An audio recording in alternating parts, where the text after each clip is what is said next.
여러분 안녕하십니까? 교회 각성 문제를 연구하는 유춘기 목사입니다. 오늘은 서론의 제2부를 함께 나누어 보시겠습니다. 오늘 서론의 제2부의 주제는 어떻게 새로운 신학 혹은 새로운 신앙을 수립할 수 있을까? 그런 제 주제고요. 고린도전서 12장 7절에서 8절 말씀을 중심으로 해서 말씀을 나누겠습니다. 고린도전서 12장 7절부터 8절 두 절의 말씀을 읽도록 하겠습니다. 각 사람에게 성령의 나타남을 주심은 유익하게 하려 하심이라. 어떤 이에게는 성령으로 말미암아 지혜의 말씀을, 어떤 이에게는 같은 성령을 따라 지식의 말씀을 주신다. 이런 내용이 되겠습니다. 그래서 오늘 말씀의 제목을 성령의 지혜와 지식으로 이렇게 잡았습니다. 오늘 함께 읽은 그 7절 말씀에 성령의 나타남을 주신다. 성령의 나타남을 주신다. 그렇게 기록이 되어 있죠. 이 나타남이라는 말에 성령의 나타남이라는 말은 파네로시스, 이게 지금 우리말을 써보겠습니다.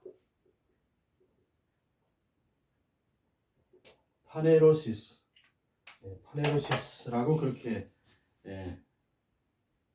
기록되어 있는데, 파네로시스란 말이 성령의 나타남 이런 말이죠. 이거를 영어로 번역하면 파노라마 이렇게 되죠. 앞에 있는 파네로라는 말과 밑에 있는 파노라 말이 비슷하죠. 시스나 마, 이거는 명사를 만드는 어미가 그렇게 붙은 거고요. 파네로시스, 성령의 나타남, 이렇게 기록이 되어 있습니다. 제가 어릴 적에 초등학교 한 2, 3학년 이때 가지고 놀던 그 장난감 중에 어린아이들 손바닥만한 그런 장난감이 있었는데, 그 모양새가 사진기 같이 그렇게 생겼었습니다. 그래서 그거를 밝은 쪽을 쳐다보고 안을 이렇게 들여다보면 환한 그 스테인드 글라스 같은 그 사진이 보였는데 참 신기했죠. 그 안을 들여다보면 사진이 환하게 비쳐서 보이는데 에베레스트 산이 보이기도 하고 또 나이아가라 폭포가 보이기도 하고, 스위치를 누르면 순식간에 장면이 바뀌면서 나이아가라 폭포가 보이기도 하고, 또 하와이의 와이키키 해변 같은 거, 또 뜨거운 열사의 사막, 이런 장면들이 아주 장관을 펼치는 모습으로 나타났었습니다. 우리가 그렇게 놀라운 광경이 연속해서 나타나는 것, 놀라운 광경이 연속해서 나타나는 것, 그것을 파네로시스 혹은 파노라마 이렇게 말하지요. 성령님께서 그렇게 놀라운 광경의 모습으로, 지식의 모습으로, 또 지혜의 모습으로, 또 여러 가지 모습으로 그렇게 나타나신다. 그런 얘기죠. 놀랍도록 나타나 주신다. 이런 얘기가 되겠습니다. 그래서 오늘의 말씀은 성령의 지혜와 지식이 이렇게 놀라운 모습으로 등장한다. 그런 제목인데요. 예수님의 공생애 가운데 이런 일이 많이 있었죠.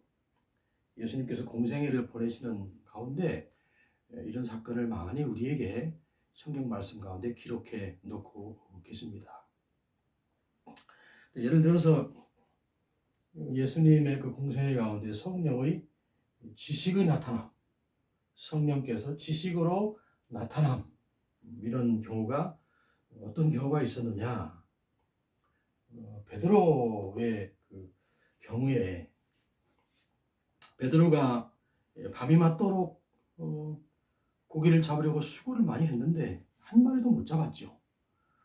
얼마나 실망스러웠겠습니까? 밤새도록 그렇게 고기 잡으러 나갔다가 한 마리도 못 잡고 되돌아와서 그물을 바닷가에서 씻고 있는데 예수님께서 오셨습니다. 예수님이 오셔서 그 베드로에게 말씀을 하시기를 저 깊은 데 가서 그물을 내려보아라. 그렇게 말씀을 하셨죠. 또 베드로가 예수님이 부활하시고 난 다음에 갈릴리로 가서 그물을 내리고 있는데 그때도 예수님께서 배 우편에 그물을 던져보아라. 그렇게 말씀을 하시죠. 그 베드로가 예수님 말씀을 순종해서 그물을 내렸더니 참 그물이 찢어질 만큼 고기가 많이 잡혔다. 성경에 그렇게 말씀을 하시죠. 예수님께서 그 배 우편에 혹은 깊은 곳에 그곳에 고기가 그렇게 많이 있다는 것을 어떻게 하셨을까요? 어떻게 그 사실을, 그 정보를 어떻게 하셨을까? 이 성경 말씀에 비추어 볼 때 성령의 지식의 베푸심으로 성령이 그런 깨달음, 그런 그런 정보를 주심으로 해서 예수님께서 아실 수 있었다. 그렇게 우리가 넉넉하게 해석해 볼 수가 있죠. 사실 우리에게도 그런 게 필요하죠. 어렵고 답답한 상황에서 그런 성령님의 지식으로의 나타남, 이런 게 필요하죠. 지금이 그런 때가 아닌가 생각이 드는 것이고요. 자, 그 다음에 예수님께서 한 번은 수가의 한 여인을 만나시죠. 사마리아를 지나가시다가 수가라는 동네의 수물가에서 한 여인을 만나게 되십니다. 그 여인을 만나서 이런저런 대화를 하시다가 예수님께서 그 여인에게 말씀하시죠. 가서 네 남편을 데리고 와라.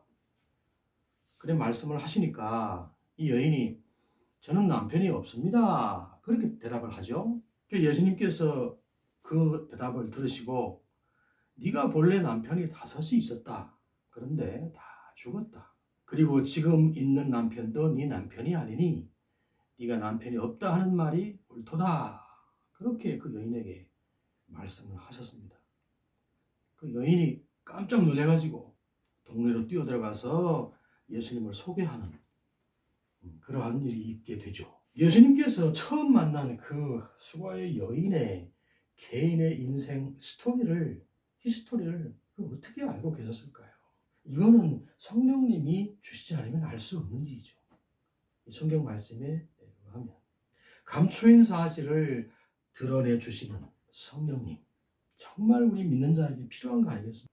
그런 정보, 그런 깨달음, 그런 특히 우리가 지금 교회를 어떻게 하면 새롭게 할 수 있을 것인가에 대한 주제를 가지고 지금 강론을 나누고 있는데 정말 성령께서 우리가 모르고 있었던 그 비밀한 해결책을, 비밀한 그 하나님의 그 해답을 우리에게 가르쳐 주셔야 우리가 그 다음 길을 힘차게 나갈 거 아니겠습니까? 확신을 가지고요. 자, 성령께서 그렇게 나타나신다. 그런 거죠. 이 성령님의 지혜에 대해서 생각해 보면 여기다가 포도원 주인 이렇게 썼는데 예수님께서 이거는 예화로 말씀하신 거죠. 어떤 포도원 주인이 그날 하루의 포도원 일을 이제 하기 위해서 아침 9시쯤에서 밖에 나가서 일꾼을 하나 데려왔다 그랬습니다.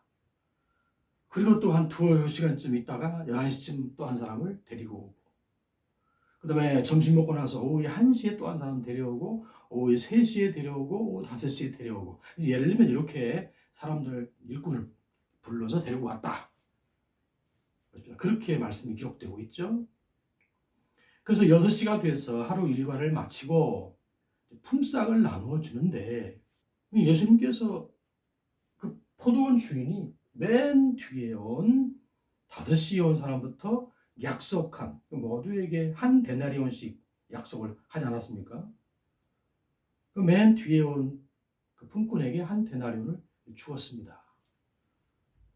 그리고 그 다음 사람도 한 데나리온을 주고, 그러니까 오후 5시에 온 품꾼이 한 데나리온을 받으니 맨 앞에 온 9시에 와서 하루 종일 일한 사람이 생각하기를, 야, 저 5시에 와서 1시간밖에 일하지 않은 사람이 한 데나리온을 받으니 하루 종일 떼약 뺏쳐서 일한 나는 못 받아도 한 너댓 데나리온은 받겠구나. 그래 기대를 했다는 거 아닙니까? 그 나중에 한 데나리온밖에 받지 못하니까 불평했다. 이렇게 성경에 기록하고 있는데, 자, 이 이야기를 거꾸로 뒤집어서 생각해 보면,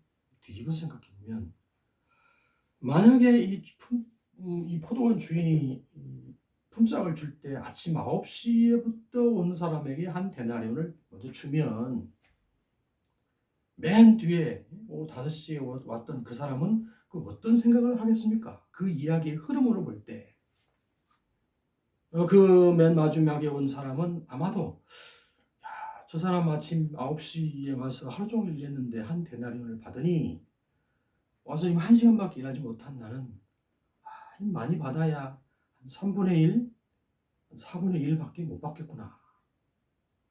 나는 왜 이렇게 운이 없을까? 나도 아침부터 와서 일하려고 애를 썼건만 내가 그 얼마 되지 않은 그 품삯을 들고 집에 돌아가면 가족들이 얼마나 실망할까? 오늘 아침에 아내가 나올 적에 참 지금 집에 쌀이 떨어져 간다. 그렇게 얘기하기도 하고, 아이 참 등록금도 줘야 되고 뭐 이런 이야기를 들었는데, 내가 오늘 하루 종일 일해서 일 잘해서 품삯을 잘 받아가지고 그걸 받아가지고 가면 가족들에게 참 즐거움을 줄 수 있었을 텐데, 참 나는 왜 이렇게 운이 없을까? 그런 생각을 하지 않겠어요?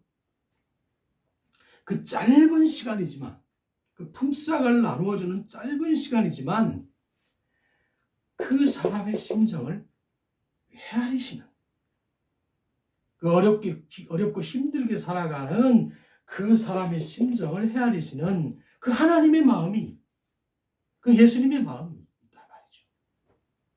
그러니까 성령께서 그런 작은 것이라도 당신의 지혜로 행하신다. 그런 얘기가 그 성경 말씀 가운데 그런 말씀이 비춰집니다. 보입니다. 그게 하나님이시죠. 그것이 하나님의 성품이시죠. 그렇게 일하시는 것이 하나님의 분량이십니다. 참, 이 세상에 얼마나 많은 고통받는 사람들이 있습니까? 가진 것이 없어서 그 수많은 불행 가운데 처해 있는 사람들이 너무나 많죠. 하나님께서는 그 사람들을 다 이렇게 지켜보고 계신다. 마음 쓰고 계신다. 그런 얘기죠. 이 세상이 새로워지기를 바라시지 않으시겠어요? 그런 부분이 좀 해소될 수 있기를 하나님께서, 성령께서 탄식하시면서 바라보고 계시지 않겠냐고요. 어쨌든 성령님께서 이렇게 지혜와 지식으로 나타나신다. 예수님에게 나타나셨다. 자, 그런데 이게 성령의 지식과 지혜와 지식이 한꺼번에 나타나는 경우가 있습니다. 자, 한꺼번에 나타나는 경우가 있는데, 예수님께서 한 번은 계시는데 사람들이 현장에서 가늠하다 붙잡힌 여인을 몰고 예수님께 데려왔죠. 예수님 발 앞에 그 여인을 내동댕이 치면서, 보시오, 이 여인이 현장에서 가늠하다 잡혔는데 모세의 율법에 의하면 이런 여인은 돌로 쳐 죽이라 했습니다. 당신 어떻게 하시겠소? 하고 사람들이, 군중들이 돌멩이를 들고 지금 서슬퍼르게 지금 예수님 앞에 섰습니다. 만약에 예수님께서 돌로 쳐 죽여라, 그러면 여인을 쳐 죽이면서 당신도 별거 아니구만, 그게 빈축되겠죠. 빈정되겠죠. 만약 예수님께서 죽이지 마라. 그러시면은 모세의 율법을 범한다 해서 예수님을 쳐 죽일 겁니다. 그런 상황이 됐죠. 예수님을 대적했던 많은 사람들이 예수님을 그런 식으로 코너에 몰아서 예수님을 해하려고 했던 적이 뭐 한두 번이었습니까? 근데 예수님께서 그 이야기를 들으시고 땅바닥에 앉으셔서 손가락으로 글씨를 쓰셨다 그랬습니다. 많은 신학자들이 그 상황에서 예수님께서 무슨 글씨를 땅에 쓰셨을까? 뭐라고 땅에 쓰셨을까? 신학자들로서는 궁금할 거 아니겠어요? 대부분의 신학자들, 많은 신학자들이 내놓는 결론이 뭐냐? 예수님께서 그때에 바닥에 쓰셨던 것이 이렇게 쳐다보시고 너도 간음죄주였네. 간음죄. 너는 도둑질 많이 했구만. 도둑질. 너는 하나님의 이름을 망령되이 일컫네. 하나님의 이름을 망령되이 일컫은 죄. 쭉 쓰시면서 그리고 조용히 일어나셔서 그들에게 말씀하셨죠. 누구든지 죄 없는 자가 먼저 돌로 치라. 그렇게 말씀하시니까 사람들이 다 돌멩이를 놓고 다 도망가 버리고 말았죠. 그 상황은, 그 사건은 성령님의 지식과 지혜가 한꺼번에 나타난 모습으로 보여집니다. 성령께서 그렇게 일하신다는 거예요. 14세기에 바즐의 니콜라스라는 사람이 살았습니다. 이 바즐이라고 하는 것은 독일의 한 지방 이름이고요. 그곳에 니콜라스라는 사람이 살았다. 그런 얘기죠. 이 사람은 1308년에 태어난 분인데 아주 부유한 상인의 아들로 태어났습니다. 그의 아버지는 별명이요. 사람들이 그 아버지를 불러준 별명이 황금 반지를 낀 상인, 이렇게 불러주었습니다. 그러니까 항상 막 손가락에 막 얼마나 큰 황금 알반지를 끼고 다녔던 모양이죠. 그렇게 불릴 정도로 성공한 상인이었습니다. 그래서 그런 아버지 밑에서 자라게 됐죠. 이 니콜라스는 10대 때에 중생도 체험했고요. 그 중세 시대에 카톨릭 교회를 안에서 예수님을 이제 믿고 하지 않았습니까? 그러면서 10대의 시절에 중생을 체험을 했죠. 중생을 체험했다고 하는 것은 성령께서 우리 마음 가운데 내가 예수님의 그 참 죽으심과 피 흘리심과 그 부활로 내 죄가 씻겨졌고 내가 거듭났구나. 그런 걸 마음에 확증해 주는 그런 은혜를 베푸시죠, 성령께서. 저는 대학 시절에 그런 경험을 했습니다. 자, 그런데 이런 10대의 중생의 체험을 하고 이 니콜라스가 이제 성장하게 되죠. 이제 아버지가 부유한 상인이었기 때문에 상업차, 유럽 여러 곳을 돌아다니셨는데 그때 아버지를 따라서 여행을 많이 하게 되죠. 여행을 많이 하고 그 다음에 단짝 친구가 있었는데요. 그 친구하고 돌아다니면서 뭐 여기저기 즐거운 데 다니고 뭐 창시합 하는 데 가서 구경도 하고 뭐 어디 가서 뭐 술도 마시고 말이지 여자들하고 어울리면서 뭐 이런 세월을 젊은 시절 보내게 됩니다. 좀 다소 방탕하게 보냈죠. 그러다가 결혼을 하게 되는데요. 마가렛이라고 하는 여인을 만나서 사랑하게 되고 결혼을 하고 싶어서 그 신부의 부모에게 가서 결혼 신청을 하겠습니다라고 이제 말씀을 드리니까 부모가 거절하는 거예요. 이렇게 방탕하고 불성실한 친구에게 내가 내 딸을 줄 수 없다. 그러지 않았겠습니까? 무려 6년을 기다리죠.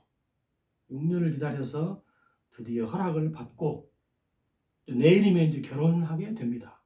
내일의 결혼식이 이제 다 마련이 됐는데 그 전날 밤에 이 니콜라스에게 갑작스럽게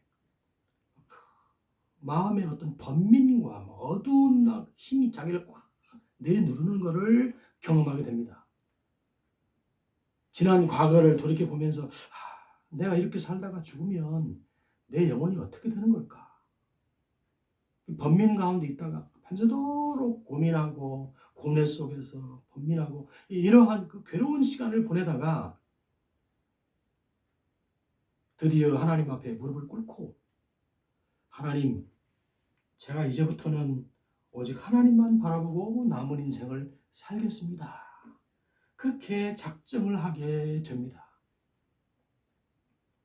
그리고 그 다음날 날이 밝아서 어렵사리 파혼을 선언을 하고 그리고 그 길로 알프스산으로 들어가서 평생을 그곳에서 살게 되지요. 점점 하나님과의 관계가 깊어져 가는 니콜라스. 하나님과의 대면 속에서 깊은 영성과 은혜로 하나님을 만나고 주님과 교제하고 그런 속에서 사람들은 이 니콜라스를 보고 야, 저 사람 참 깊은 하나님의 사람이 됐구나. 그렇게 생각하면서 그에게 하나님의 친구다. 하나님의 친구다라고 하는 그런 별명을 붙여주게 되지요. 나이가 60대에 들어선 그 니콜라스에게 어느 날 하나님께서 그에게 말씀하셨습니다. 말씀하시기를 니콜라스야, 너는 알프스산을 건너가서 이탈리아 로마로 가서 교황을 만나라. 그리고 내가 너에게 말씀을 줄 테니 그를 교황에게 가서 전하라. 그렇게 하나님이 말씀하셨습니다. 그래서 니콜라스가 젊은 사환을 라틴어, 이탈리아 말을 좀 할 줄 아는 젊은 사환을 데리고 지팡이를 짚고 그리고 알프스산을 돌아 넘어가서 로마로 가죠. 로마로 가서 교황을 아련하기를 요청을 합니다. 어렵사리 이제 교황을 만나게 되죠. 그때 교황이 그레고리 교황인데 제가 몇 세인지는 말 안 하겠습니다. 그분에게도 프라이버시가 있는 거기 때문에. 자, 그래서 교황을 어렵사리 만났으니 이제 교황이 위아래로 쳐다보면서 말이죠. 이 초로의 늙은이가, 남루한 옷차림의 늙은이가 도대체 나를 뭐 때문에 만나러 왔단 말인가 하고 위아래로 아주 의아한 눈을 뜨고 쳐다보고 있을 때 니콜라스가 이렇게 말했습니다. 교황님, 하나님께서 말씀하시기를 지금 이 기독교 국가, 이 기독교를 믿는 나라는 기독교 국가라고 하죠. 당시 이탈리아가 그랬지 않았습니까? 이 기독교 국가 안에 각계 또 각층에 만연된 이 극심한 타락상을 개선하기 위해서 교황 당신이 개혁운동을 지금 당장 시작하지 않으면 하나님께서 당신의 영혼을 금년 안으로 데려가신다고 합니다. 그렇게 말씀을 이렇게 전했습니다. 교황이 그 말을 듣더니 갑자기 녹이 띈 얼굴을 말이죠. 그렇지 않았겠어요? 자기 신분이 얼마나 높은 사람인데 위아래로 훑어보면서 이 늙은이가 지금 제정신인가? 지금 여기가 어딘 줄 알고나 저런 말을 짓거리나? 말을 함부로 했다가 화형에 처한 사람이 한둘이 아닌데 저 영감이 지금 제정신인가? 그런 표정으로 아주 녹이 띈 모습으로 쳐다보고 있을 때 오직 하나님과 교황 그 자신만 알 수 있는 비밀한 그 교황의 아주 극심한, 아주 심각한 죄악들을 이 니콜라스가 말하기 시작했습니다. 당신이 언제 어느 때 어느 곳에서 이러이러한 죄악을 저질렀습니다. 또 언제 어느 때 어느 곳에서는 또 이러이러한 죄악을 저질렀습니다. 그렇게 교황에게 얘기를 하니까 교황이 점점 눈이 둥그레지면서 놀라서 마침내 그가 하나님의 사람임을 인정을 하고 그가 전하는 말씀이 하나님의 말씀인 줄도 인정을 하고 그리고 그를 극진하게 대접해서 돌려보내게 되지요. 언제든지 로마에 오면 내가 당신을 만나주겠어. 그 약조를 하고 헤어지게 됩니다. 1378년 그 해가 가기 전에 교황은 사망했고요. 니콜라스는 20년 후에 화형을 당하게 되죠. 유명한 역사적인 사건, 그러나 잘 알려지지 않은 사건이죠.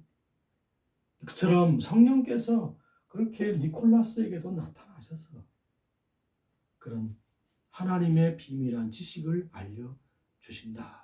그런 얘기죠. 유럽의 교회가 지금 거의 망가진 상태가 돼가고 있지 않습니까? 우리나라도 지금 동일한 서양 신학과 신앙의 모습을 가지고 있는 우리나라도 지금 상당히 상태가 안 좋습니다. 금년 3월달 어느 데이터 연구소의 데이터를 보니까 지금 예배당 현장에 찾아가서 예배를 드리는 사람의 인구가 한 545만 명 된다고 그렇게 통계가 잡혔더만요. 545만 명인데 그 중에서 이단으로 분류될 사람이 대략 한 50만 명 된다고 하니 지금 예배당 현장에 나가서 예배를 드리는 사람의 숫자가 500만도 채 안 된다. 그런 얘기죠. 한때 1000만 명, 1200만 명 이렇게 얘기가 됐었는데 어쨌든 반절 이상이 참 떨어져 나가버린, 반토막 이상이 줄어버린 그런 상황이 됐죠. 상태가 심각합니다. 이대로 한 10년, 20년 가면 한국교회 형편이 어떻게 되겠습니까? 지금 대한민국의 이 기독교 안에 서양도 그런 과정을 거쳤겠죠. 하나님을 믿고 이 신앙을 지켜야 할 또렷하고 강렬한 그 영혼의 그 중심이 많이 사라져버렸다. 이런 얘기잖아요. 하나님을 믿고 한번 내 인생을 들여보겠다는 그런 감동과 성령의 감동과 열정이 그 회피할 수 없는 하나님의 은혜가 많이 사라져버렸다. 사그라들어버렸다. 이런 거잖아요.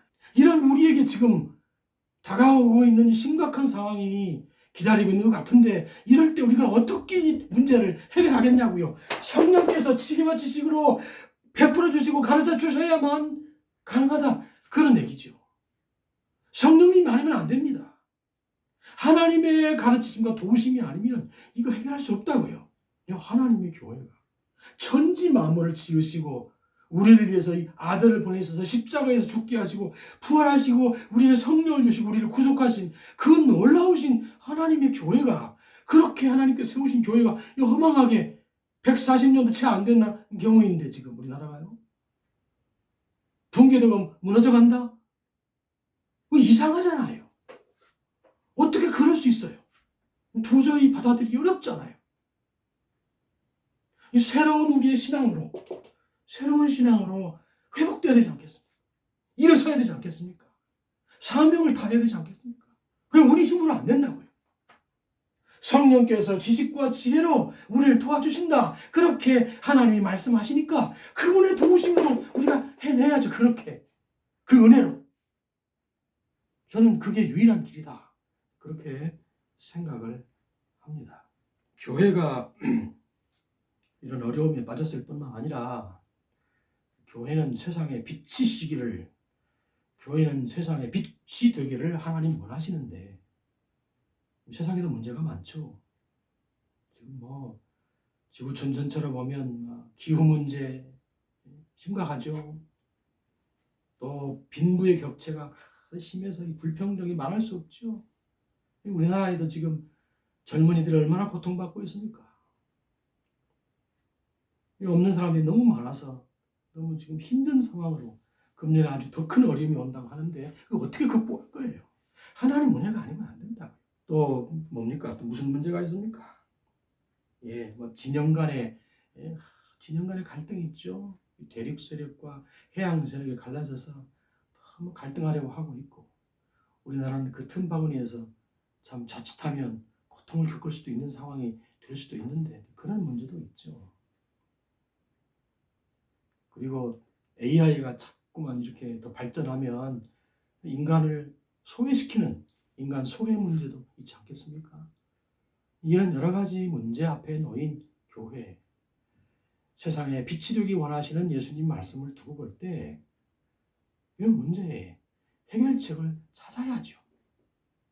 교회가 그런 문제 해결책을 찾아서 그거를 이 세상에 알려줘야 되지 않겠습니까?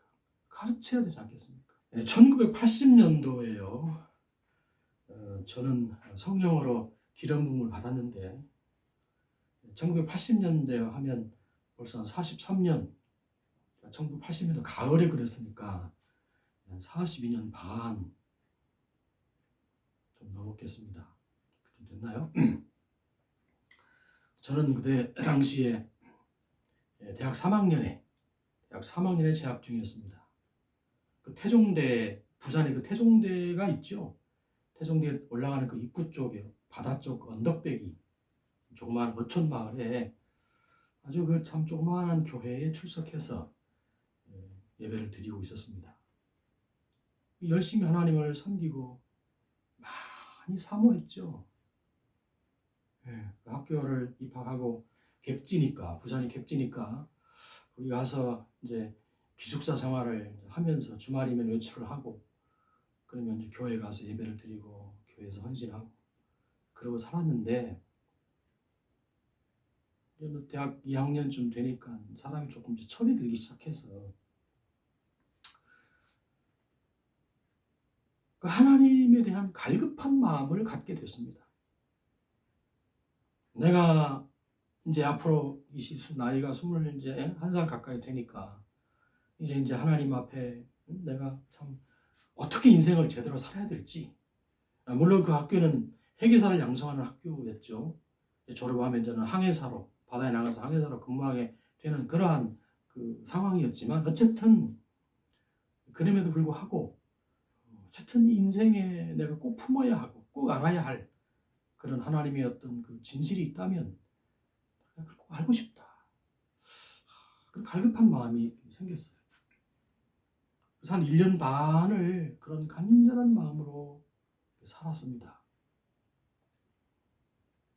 근데 1980년 그해 가을에 예배를 열심히 마음을 다해서 내 영혼을 다해서 예배를 드리고 기도를 드리고 그러는데 기도를 드리고 있는 중에 갑자기 이 수대에 물 담는 수대에 물을 가득 담아가지고 머리에서부터 이렇게 휴 붓는 것 같은 그런 일이 벌어졌어요. 왜냐하면 물은 아니고 성령께서 임하신 거죠. 성령을 부어주신 거죠, 하나님께서. 제가 느끼겠어요, 그거를요. 뭔가가 머리에부터 이렇게 부어졌다. 성경에 그런 표현들이 많지 않습니까? 기름 부음. 그는 이 배에서부터 말이죠. 뭐가 쑥 차오르는데 가슴까지 차더라고요. 가슴까지. 저는 그때 예배를 드리면서 예배 중에 그랬거든요. 예배를 드리면서 기도를 하면서 지금 나에게 기이한 일이 벌어졌다. 그건 제가 알죠.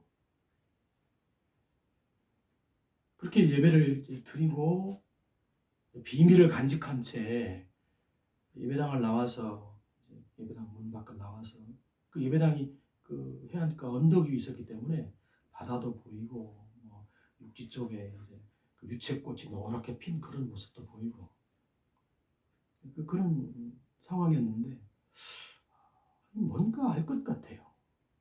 뭐라고 표현을 잘 못하겠지만 뭔가 알 것 같아요. 대학교 1학년 때도 고향에서 예배를 드리면서 꼭 그런 경험은 아니었지만 성령의 은혜를 경험하고 그랬던 경험이 더러 있었는데 그때는 참 그랬습니다. 표현할 수 없을 만큼. 그리고 그때는 저녁 예배도 드렸는데요. 저녁 식사를 하고 저녁에 한 7시쯤 해서 예배를 저녁 예배를 드리지 않았습니까? 그 당시에는 80년대니까요. 80년도니까.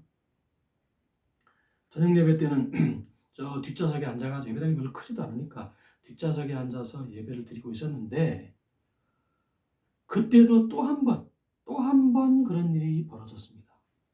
뭔가 이렇게 부어주시는 느낌. 성령을 부어주신 거죠. 나중에 성경에 보니까 그거를 기름 부음, 성령의 기름 부음 이렇게 표현되어 있더구만. 크리스마 해가지고 성령의 기름 부음. 그러니까 가슴이 찼던 것이 이렇게 차더만은 이 머리 이마 중간까지 차는 그런 느낌을 받았습니다. 그런 성령의 체험을 하고 나니까 제가 좀 많이 달라졌어요. 달라질 수밖에 없겠죠. 성령이 그렇게 부어졌으니. 조금 사람이 좀 달라져서 하나님과의 교제가 좀 여유로워지고 깊어지고 조금 좀 지혜로워진 것 같은 그런 느낌을 제가 스스로 받았습니다. 그리고 나서 며칠 지나지 않아서 제 마음에 무슨 생각이 드냐니까 이렇게 놀라운 일을 하나님이 나한테 베풀어 주셨는데 너무 신기하고 그래서 사람으로서 상상할 수 없는 그런 일들을 하나님께서 나에게 베풀어 주셨는데 내가 하나님을 좀 알아야 되겠다. 하나님을 알고 싶다. 그런 생각이 들어요, 마음에. 그리고 그 당시 제 마음에 들었던 생각 그대로 표현해보면 그리고 하나님의 그 뜻을 하나님께서 어떤 뜻을 품고 계시는지 그 뜻을 알고 싶다. 그 두 가지 마음에 소망이 생겼습니다. 하나님을 알고 싶고 그분의 뜻이 무엇인지를 알고 싶고 그 인생의 목표가 확고하게 딱 잡혔죠.